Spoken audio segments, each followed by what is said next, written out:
Bapak Ibu, saudara kasih dalam Tuhan, haleluya, kita bersyukur Tuhan memelihara kita hari demi hari tentunya, dan kasih-Nya tidak pernah menjauh dari kita. Kita masih terus belajar firman Tuhan dengan judul Kemuliaan Injil di sepanjang bulan April ini, menyadari betapa pentingnya kabar baik yang sudah kita terima untuk kita bagikan juga kepada orang lain tentunya. Kita sudah belajar banyak hal, berbagai dimensi mengenai Injil itu sendiri. Dan hari ini dalam hari Selasa 14 April 2026 kita belajar dengan judul Injil bagi segala bangsa. Saudara, Injil yang kita terima itu ternyata bukan hanya untuk orang Yahudi yang kita sudah pelajari kemarin, tetapi juga untuk segala bangsa, sehingga segala bangsa bisa diselamatkan. Injil adalah bagian dari rencana Allah untuk menyelamatkan seluruh bangsa, sehingga segala bangsa bisa datang kepada Tuhan dan percaya kepada nama-Nya. Hari ini kita membaca dalam Markus 13 ayat 10, ayat hafalan kita yang tidak terlalu panjang. Di sana dikatakan, tetapi Injil harus diberitakan dahulu kepada semua bangsa. Saudara, ayat ini tentunya ayat yang berhubungan dengan bagaimana nanti di akhir zaman mengenai kedatangan Tuhan Yesus, dan Yesus memberitakan banyak kebenaran kepada murid-muridnya pada saat itu, terutama di masa tribulasi yang nanti akan terjadi, di mana akan muncul seorang tokoh antikris. Lalu Yesus memberikan banyak tanda-tanda mengenai kedatangannya, dan salah satu tanda kedatangannya adalah berita Injil harus diberitakan kepada segala bangsa di dunia ini. Ini adalah tujuan Tuhan memberikan Yesus bagi manusia yang sudah jatuh dalam dosa, agar semua manusia dengan latar belakang suku, bahasa, etnis bisa selamat dan datang kepada Tuhan. Dan itulah juga yang dilakukan oleh para rasul. Mereka memberitakan Injil bukan hanya kepada orang-orang Yahudi, tetapi juga kepada sebanyak mungkin orang yang bukan Yahudi, yang non-Yahudi. Mereka tetap juga harus percaya kepada Tuhan Yesus.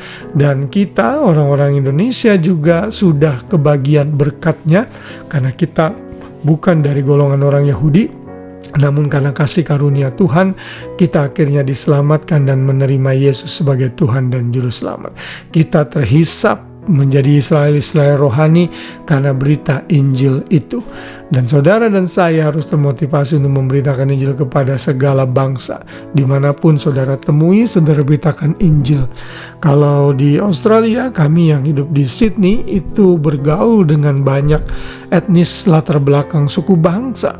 Dan apa yang kita bisa lakukan adalah share kepada sebanyak mungkin orang. Saya punya teman orang Afrika, juga sempat memberitakan Injil kepada mereka. Orang Australia, orang Chinese, apapun juga dan kesempatan yang Tuhan berikan bagi kita, mari kita beritakan Injil. Jangan sungkan-sungkan dan ragu-ragu untuk membuka mulut kita dan menyatakan kasih dan kemuliaan Tuhan di dalam berita Injil yang harus kita sampaikan kepada mereka semua. Saudara, Paulus juga menulis dalam banyak surat-suratnya bagaimana dia juga memberitakan Injil kepada bangsa-bangsa yang bukan Yahudi.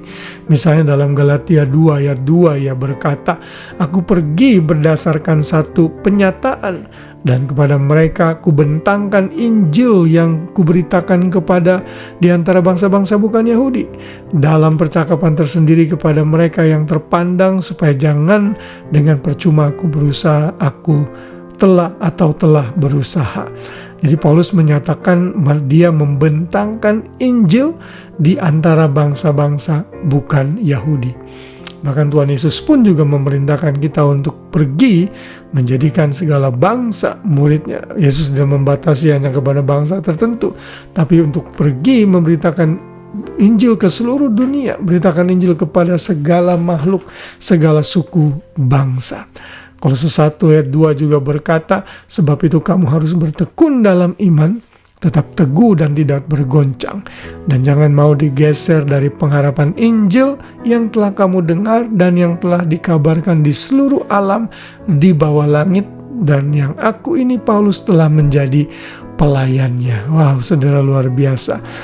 Ini tentunya harus membuat kita termotivasi untuk memberitakan Injil kepada orang lain tanpa melihat latar belakang bangsa itu apa. Bahkan kalau saudara menemui orang Yahudi itu juga hal terpenting agar mereka juga bisa percaya, saudara. Seperti yang saya sudah nyatakan kemarin.